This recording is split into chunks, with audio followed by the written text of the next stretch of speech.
Hello बच्चों, मैं सपना जैन सही चंद्रशेखर आजाद कॉलेज से बीए सेकेंड ईयर की क्लास में आपका स्वागत है। आज हम पढ़ेंगे समाजशास्त्र क्या है। तो अभी तक हमने क्या पढ़ा था, समाजशास्त्र क्या है, इसकी परिभाषाएं क्या हैं। आप ये सारी चीज़ें बीए फर्स्ट ईयर में पढ़ चुके हैं। अब हम पढ़ेंगे सामाजिक प्रतिक्रियाएं और परिवर्तन। तो इसमें सबसे पहले आता है हमारा सामाजिक संरचना एवं प्रकार, दूसरा है सामाजिक संगठन, तीसरा है सामाजिक विघटन, चौथा है सामाजिक विधान और पांचवा है सामाजिक परिवर्तन की प्रक्रियाएं। तो हमारा सबसे पहले इकाई 1 में क्या बताया गया है, सामाजिक संरचना एवं प्रकार।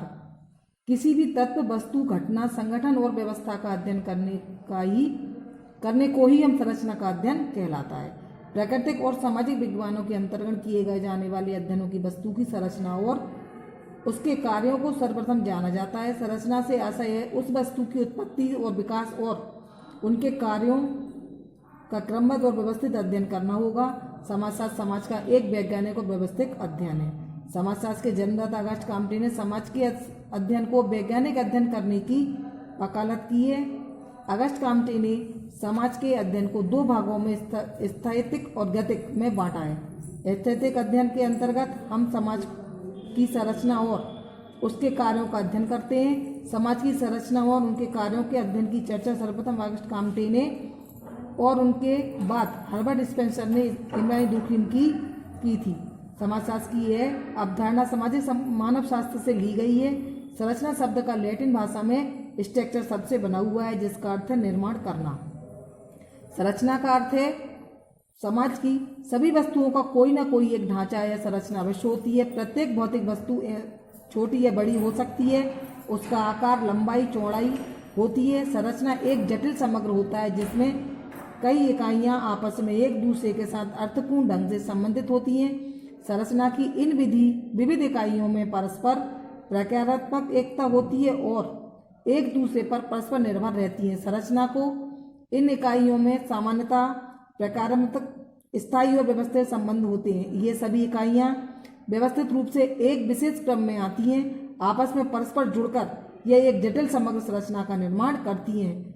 इसे हम एक उदाहरण के रूप में समझ सकते हैं कि सीमेंट, रेत, गिट्टी, लोहे के सरिये, लकड़ी, चूना आदि ये सब एक खाली मैदान में रख दिए जाएं तो उसे मकान नहीं मलबा कहा जाएगा। लेकिन जब एक इंजीनियर और उसके मजदूर इसी संपूर्ण भवन सामग्री को व्यवस्थित रूप से संलग्न कर देते हैं तो भवन सामग्री की यह पारस्परिक क्रमबद्धता मकान की संरचना कहलाती है। तो बच्चों हम ये समझ सकते हैं कि संरचना किसे कहते हैं। जैसे कि हमारा मानव शरीर है, इसमें अलग अलग अंग मिलकर एक संपूर्ण संरचना की गई है। जब हमारे शरीर का निर्माण होता है तो उसमें अलग अलग अंगों को मिलाकर एक शरीर का निर्माण करते हैं, तो इसको हम संरचना कहते हैं। अब हम पढ़ेंगे सामाजिक संरचना की परिभाषा।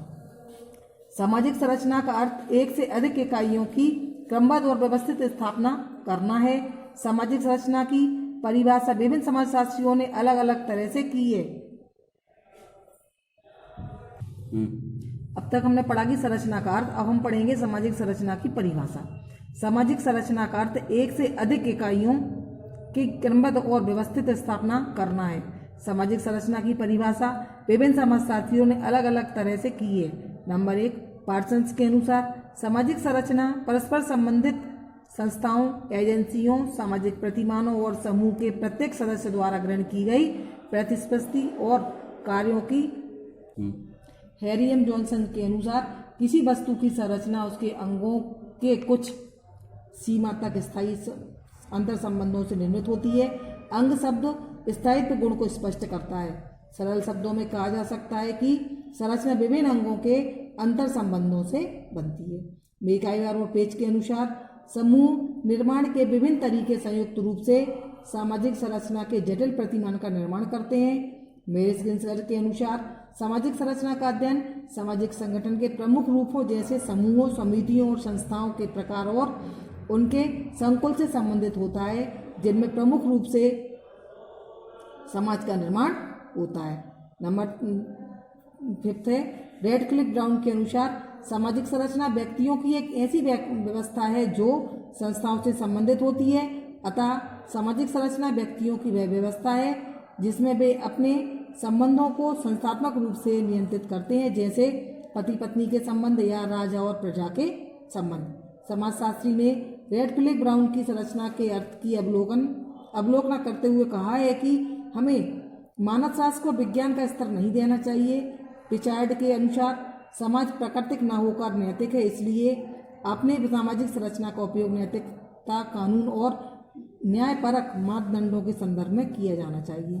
सामाजिक संरचना समाज की लघु बृहत इकाइयों जैसे भूमिका, पद, समूह, संस्था, एजेंसियां, प्रतिमानों तथा सामाजिक संबंधों से निर्मित एक ऐसी जटिल, क्रमबद्ध, अमूर्त समग्र है। अब हम पढ़ेंगे सामाजिक संरचना की विशेषताएं।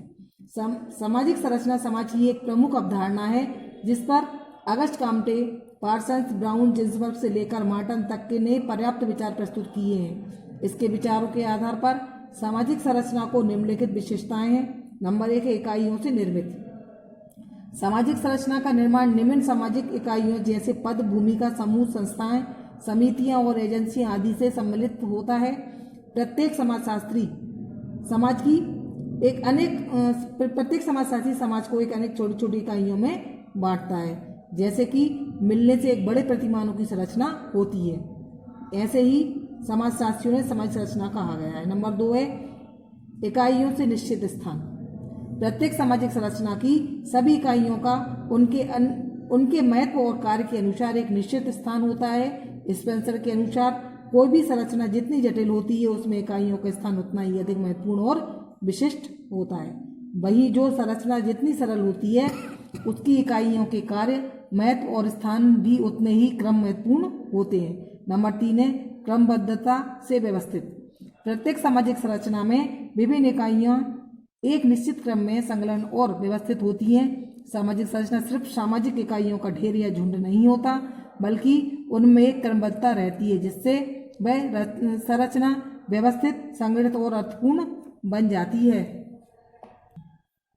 जिसमें कि एक स्ट्रक्चर बना हुआ है, एक संरचना बनी हुई है, उसमें क्या बताया गया है, सबसे ऊपर बृहत स्वरूप का भान, मतलब बाहर से हम जिस रचना को देखते हैं, जैसे कि हमने मकान देखा, हमें नहीं मालूम ये किन चीज़ों से बना हुआ है, तो बाहरी संरचना होती है। दूसरा क्या दिया है, दुष्कार्यात्मक तत्व। तीसरा दिया है विशिष्टता। चौथा दिया है स्थिर और भी गतिशील। पांचवा दिया है अनेक उप संरचनाएं। 6 नंबर दिया है प्रक्रियात्मक एकता। 7वां नंबर दिया है क्रमबद्धता और व्यवस्थित इकाइयों से निश्चित स्थान, इकाइयों द्वारा निर्मित। अब हम पढ़ेंगे इसका 4th नंबर है प्रक्रियात्मक एकता। रेडक्लिफ ब्राउन, मेलिनोस्की, दुर्खीम का मानना है कि सामाजिक संरचना की सभी इकाइयों में परस्पर एकता होती है।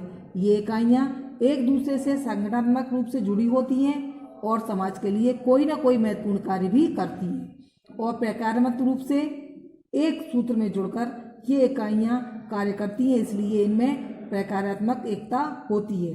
नंबर 5 है अनेक उप संरचनाएं। सामाजिक संरचना एक बृहद प्रतिमान है जिनमें कई उप संरचनाएं और उप व्यवस्थाएं होती हैं। इसमें कई संकुल होते हैं और ये संकुल कई सामाजिक इकाइयों या तत्वों से मिलकर बनते हैं। उदाहरणार्थ जिस तरह एक परिवार के 2 पद और भूमिका मिलकर बनता है, पति पत्नी मिलकर एकांकी परिवार बनाते हैं और कई एकल परिवार मिलकर संयुक्त परिवार बनाते हैं।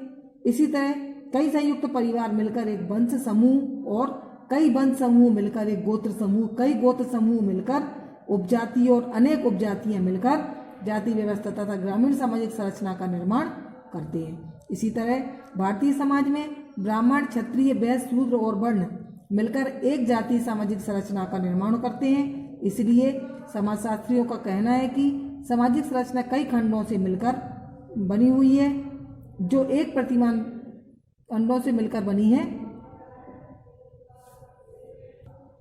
इसलिए कोई भी संरचना अखंड व्यवस्था या प्रतिमान नहीं होती, लेकिन जब विभिन्न उपखंड मिलकर जो एक प्रतिमान बनाते हैं वह अखंड नहीं होता, लेकिन संगठित और अर्थपूर्ण अवश्य होता है। नंबर 6 है अमूर्तता।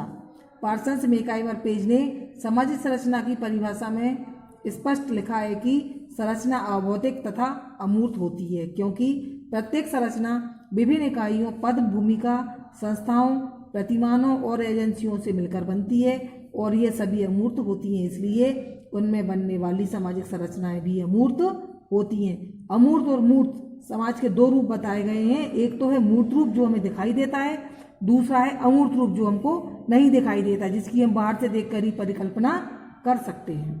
नंबर 7 है स्थिर फिर भी गतिशील।